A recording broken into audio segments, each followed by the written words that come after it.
जिस घटना का प्रसंग मैं कर रहा हूं आपके साथ वो कुछ इस तरह है। जब हनुमान लौट कर आते हैं लंका से और ये कंफर्मेशन देते हैं कि रावण ने ही सीता मैया को वहां पे लंका में रख रखा है, तब राम लंका की तरफ कूच करते हैं और वो निर्माण करते हैं राम सेतु का। और आपको पता होगा कि उसमें होता कुछ ऐसा है कि वो उनकी जो वानर सेना थी वो पत्थर पे सिर्फ राम का नाम लिखते थे और उसे समुद्र में छोड़ देते थे और वो पत्थर तैरने लग जाता था। जब इस घटना के बारे में लंका वासियों को पता चलता है तो वहां पे एक हड़कंप मच जाता है। वहां की जो जनता थी वो विद्रोह पे आ जाती है। तब सारे सभागार जितने थे वो लंकेश के पास पहुंचते हैं, रावण के पास, और उनसे कहते हैं, हे लंकेश, राम के नाम का पत्थर पानी में तैर रहा है और इससे हमारे देशवासियों के अंदर में विद्रोह पैदा हो सकता है। हम चाहते हैं कि आप भी एक ऐसा ही कुछ कारनामा करके दिखाएं जहां पे आप भी अपना नाम लिख के पत्थर समुद्र में छोड़े और वो तैरना शुरू कर दे। सारे मंत्री उनसे अनुरोध करते हैं कि अब समय नहीं है, आपको तुरंत निर्णय लेना होगा। इस पर रावण कहता है, कल सुबह लंका वासियों को बुला दो, मैं भी कल समुद्र में पत्थर छोड़ूंगा और वो तैरेगा। ये देखने के लिए लंका वासी रावण की जय जयकार करते हुए समुद्र के किनारे पहुंच जाते हैं। सुबह की वो घड़ी आती है, रावण आता है और वो पत्थर पे अपना नाम लिखता है रावण और उसे समुद्र में छोड़ देता है। क्या वो डूब गया? नो, नॉट एट ऑल, वो तैरने लग जाता है। ये जब दृश्य लंकावासी देखते हैं तो उनके अंदर एक उत्साह पैदा हो जाता है और सब रावण की और ज्यादा जय जयकार करने लग जाते हैं। दूर खड़ी राजमहल से रावण की पत्नी मंदोदरी ये सब कुछ देख रही थी। वो आश्चर्य में पड़ जाती है कि राम का लिखा हुआ पत्थर अगर तैरता है तो उसके पीछे उसके धर्म और उसके सादगी खड़ी है, लेकिन रावण के नाम का लिखा हुआ पत्थर पानी में तैर जाए, ये उन्हें कुछ हजम सा नहीं होता है। रावण खुशी खुशी वहां से वापस अपने महल लौटता है और वो पहुंचता है मंदोदरी के पास।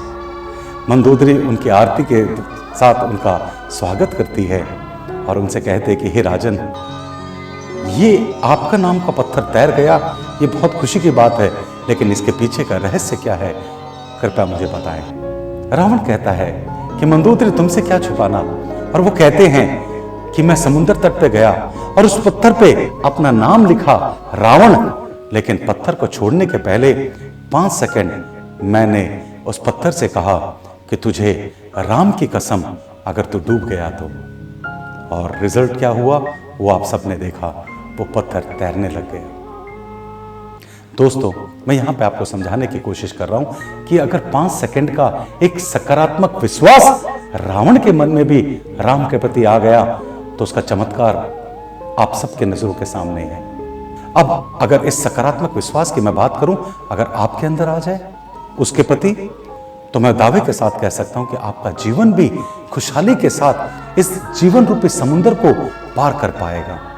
दोस्तों, पत्थर तो पानी में तैर गया, पर हम सब के लिए एक पैगाम छोड़ गया और वो ये था कि अगर रावण भी 5 सेकंड सकारात्मक विश्वास उसके प्रति कर लेता है तो उसके नाम का भी लिखा हुआ पत्थर पानी में तैरने लग जाता है।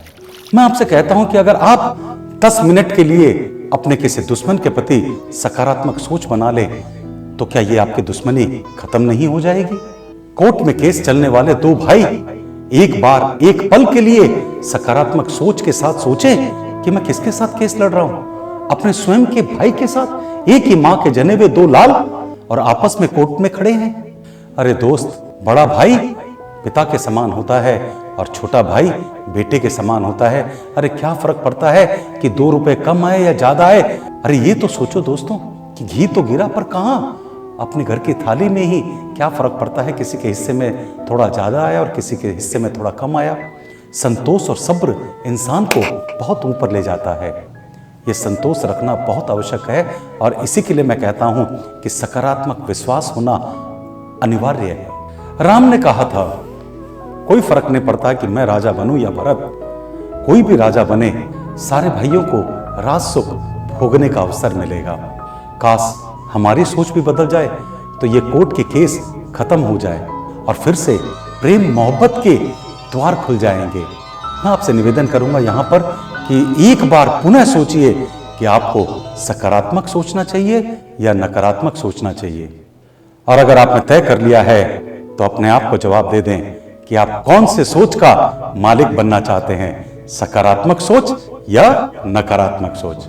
अगर आपको मेरा यह वीडियो अच्छा लगा है, इसे अपने दोस्तों के साथ और अपने रिश्तेदारों के साथ और दूसरे लोगों के साथ शेयर करना मत भूल जाइएगा। और आप हमारा YouTube चैनल भी सब्सक्राइब कर लीजिएगा और बेल आइकन दबाना मत भूल जाइएगा, जिससे कि इस तरह की जीवन में आगे बढ़ने की बातें हम डायरेक्टली बिना किसी डिस्ट्रप्शन के आप तक पहुंचा सके। नमस्ते दोस्तों।